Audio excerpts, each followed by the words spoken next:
મહુવાના bus station પાછળ આવેલ diamond નગરમાં છેલ્લા 1 મહિનાથી ગટરોના ગંદા પાણી જાહેર માર્ગ પર વહેતા કારખાનેદારો રત્ન કલાકારો પરેશાની ભોગવી રહ્યા છે।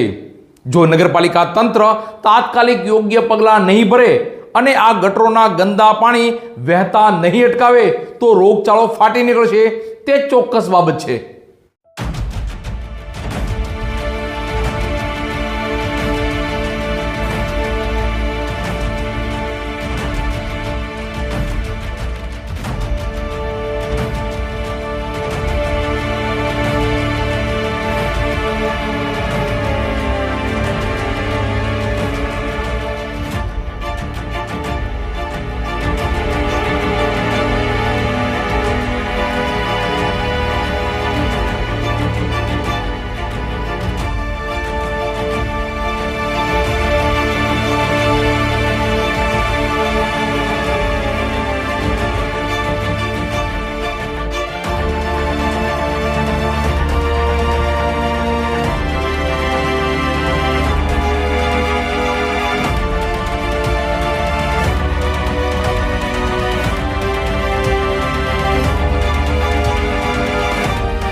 મહુવાના બસ સ્ટેશન પાછળ આવેલ ડાયમંડ નગરમાં ગટરોના ગંદા પાણી જાહેર માર્ગ પર વહેતા નરકાગાર જેવી પરિસ્થિતિ સર્જાઈ રહી છે।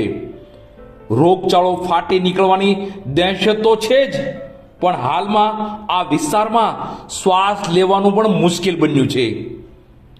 નરકાગાર પરિસ્થિતિનું વર્ણન અને વિગત જોઈએ તો મહુવા શહેરના બસ સ્ટેશન પાછળ આવેલ ડાયમંડ નગરમાં છેલ્લા એકાદ માસથી ગટરોના ગંદા પાણી જાહેર માર્ગો પર વહી રહ્યા છે, જેના હિસાબે ડાયમંડ યુનિટના માલિકો હજારો રત્ન કલાકારો પરેશાની સાથે નર્કનો અહેસાસ કરી રહ્યા છે। છેલ્લા એકાદ મહિનાથી આવી પરિસ્થિતિ છે, છતાં નગરપાલિકાના કર્મચારીઓ અહીં આવી થાબડ થીબડ કરી ચાલ્યા જાય છે, પણ અંડરગ્રાઉન્ડ ડ્રેનેજના બહાર નીકળતા ગંદા પાણીનો કોઈ ઉકેલ આવતો જ નથી। ડાયમંડ બજારમાં લગભગ 101 ડાયમંડોના યુનિટો આવેલા છે અને રોજે રોજી રોટી કમાવા હજારો રત્ન કલાકારો અહીં આવે છે, તો 101 દુકાનો પણ આવેલી છે। ડાયમંડના યુનિટો દુકાનદારો મસ્ત મોટો ટેક્સો નગરપાલિકાને ભરે જ છે, પણ નગરપાલિકા મહુવા દ્વારા પ્રાથમિક સુવિધા મળતી જ નથી। અને હાલ તો આ વિસ્તારમાં એટલી વિકટ પરિસ્થિતિ સર્જાય છે કે ગટરોમાંથી, સંડાસ બાથરૂમમાંથી ગંદા પાણી બહાર નીકળી રહ્યા છે અને આવી ખરાબ પરિસ્થિતિને હિસાબે કારખાનેદારો રત્ન કલાકારોના આરોગ્ય પણ બગડી રહ્યા છે તેવી જાણકારી મળી રહી છે।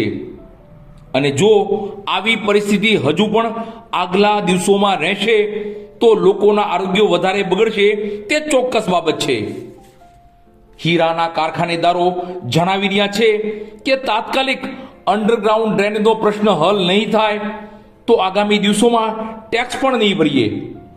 અને હાલ અંડરગ્રાઉન્ડ ડ્રેનેજના ગંદા પાણી જાહેર માર્ગો પર એટલા વહી રહ્યા છે કે આ માર્ગ પર ચાલીને જવું મુશ્કેલ બની રહ્યું છે। જો આગામી દિવસોમાં તાત્કાલિક આ અંડરગ્રાઉન્ડ ડ્રેનેજનો પ્રશ્ન હલ નહીં થાય તો હીરાના કારખાનેદારો, દુકાનદારો અને રત્ન કલાકારો ટેક્સ ભરવાથી તો અળગા રહેશે જ, પણ સાથે ઉગ્ર આંદોલન કરવાની ચીમકી પણ ઉચ્ચારી રહ્યા છે।